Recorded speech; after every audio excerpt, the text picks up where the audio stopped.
All right, I don't know what time it is on your clock, but I know what I'm getting ready for. It is time for the Professional CISO Podcast with David Malicoat.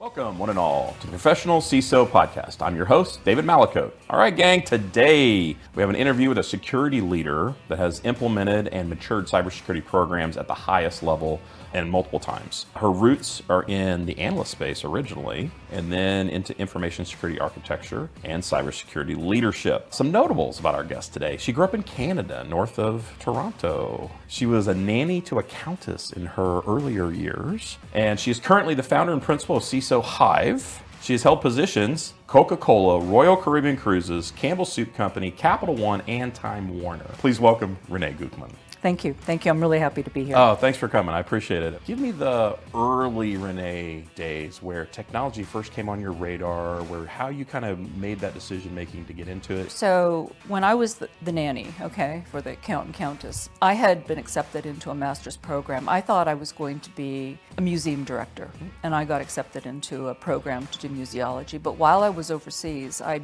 got exposed to computers. In fact, they weren't computers, they were word processors. And I decided that what I would do instead of doing my museology degree, I would come back and I would take some courses around computers. So I came back, I worked for a year to fund my program, and then I took a 6-month crash course, and that was my early exposure. I learned how to program an assembly, whatever you want to call it now, Fortran, COBOL, all the RPG.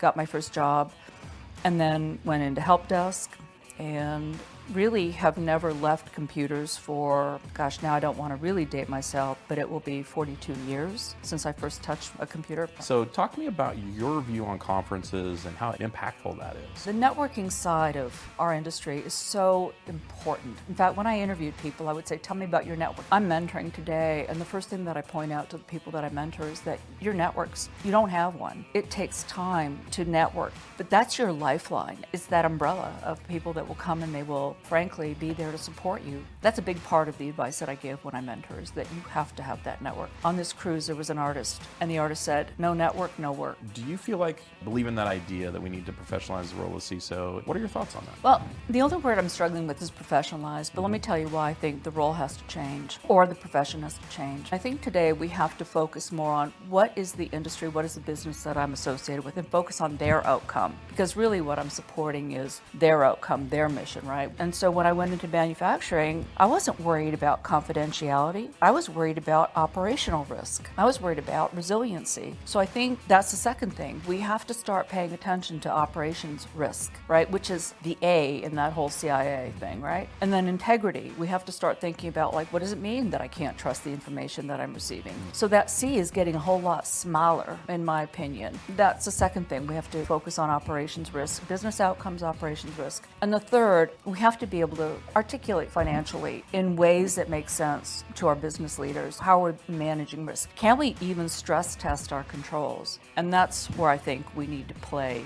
more. Love it. I renew the call. It's time to professionalize the role of the CISO. In the meantime, I wish you health, happiness, and success in your journey in becoming the professional CISO. Let's do this. We're professionalizing the CISO role, so please subscribe to the Professional CISO Podcast.